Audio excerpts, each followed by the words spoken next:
এরপরে আরেকটা আমাদের দেশে খুব মারাত্মক একটা মতবাদ, এটা হানাফিদের মধ্যে কম, এটা সালাফিদের মধ্যে আহলে হাদিসদের মধ্যে ঢুকছে। এই মতবাদটা আহলে হাদিসের ভিতরে ঢুকছে, এটা থেকে সাবধান হওয়া উচিত। এটা কি এদের মতবাদ হলো আল্লাহ এরূপ এরূপ।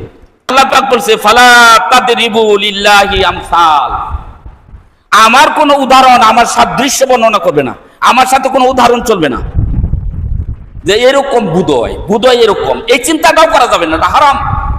আল্লাহর আকার নির্ধারণ করতে যাইয়া হ্যাঁ কল্পনা করতেছে আল্লাহ মানুষের মতো, এরকম আল্লাহ হাদিসে আছে। যেমন একজনের নাম, এটা কোন শিক্ষার জন্য বলছি, মানুষ তো ভুলের ঊর্ধ্বে না।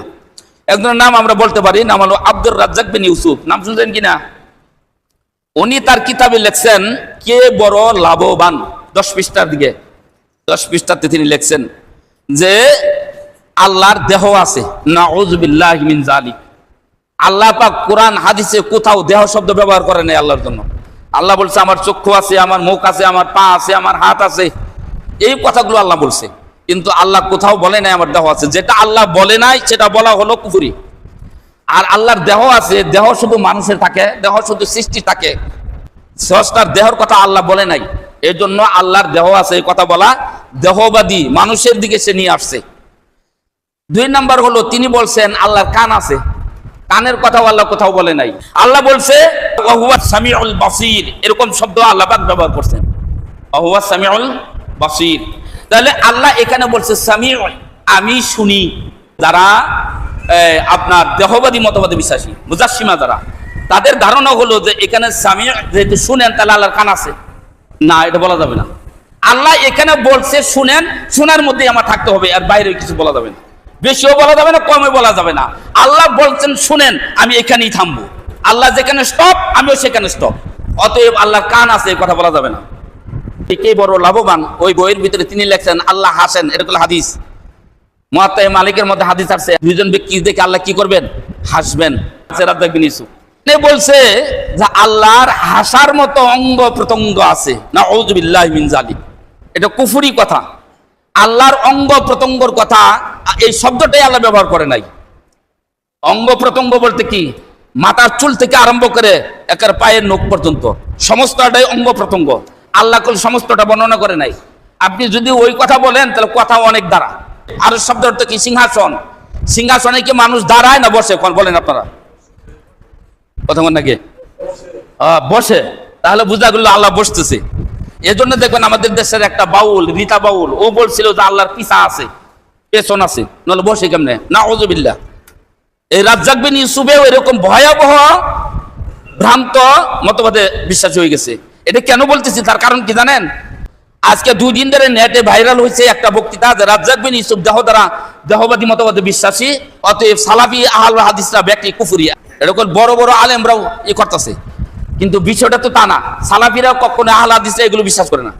রাজ্জাক বিন ইউসুফই একমাত্র ব্যক্তি এই মতবাদে বিশ্বাসী, আর কেউ না, আর কেউ দেখি না। 2-1 ছিল তারা আবার, যেমন আমানুল্লাহ বিন ইসমাইল মাদানী, মুজাফফর বিন মুহসিন, এরা ছিল এই মতবাদে বিশ্বাসী। কিন্তু পরবর্তী সময় তাদের বক্তৃতার মধ্যে বলছে আল্লাহর এগুলো নাই। তাহলে আল্লাহ বসেন দেখি যে আল্লাহর পিছা আছে, এটা কল্পনা করা যাবো?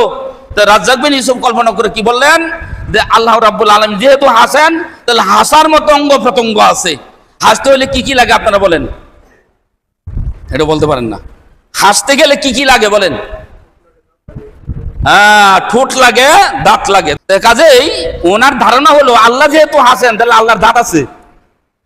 আল্লাহ যেহেতু হাসেন, আল্লাহর কি আছে? ঠোঁট আছে। নাউযুবিল্লাহ। এই ধরনের চিন্তা, এটা একটা কুফরি চিন্তা। এজন্য আমরা আহলুল হাদিস এই মতবাদে বিশ্বাসী না। আমরা বলি আল্লাহ হাসেন, কিভাবে হাসেন আমরা জানি না। কে জানে বলেন? কে জানে? আল্লাহ জানেন। আল্লাহ হাসেন এটা আমরা মানছি। আল্লাহ যেহেতু বলছে আমি হাসি, কারণ হাসার ধরন কি আমি জানি? আমি তো দেখি নাই। তা আল্লাহর মতো আল্লাহ হাসেন। তার মতো কি হাসেন? আল্লাহর মতো করে আল্লাহ হাসেন, আল্লাহর শান অনুযায়ী হাসেন। তো কল্পনা করে বলা যাবে না আল্লাহর ঠোঁট আছে, আল্লাহর দাঁত আছে, ঠিক না?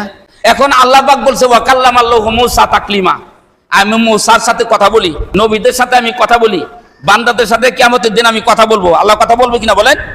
তাহলে কথা বললে কি লাগে বলেন? জিহ্বা যদি না থাকে আমরা কথা হবে? মুখ আছে, একজনের জিহ্বা কারা, কি কথা বলতে পারে? কিছু বোঝা যাবে?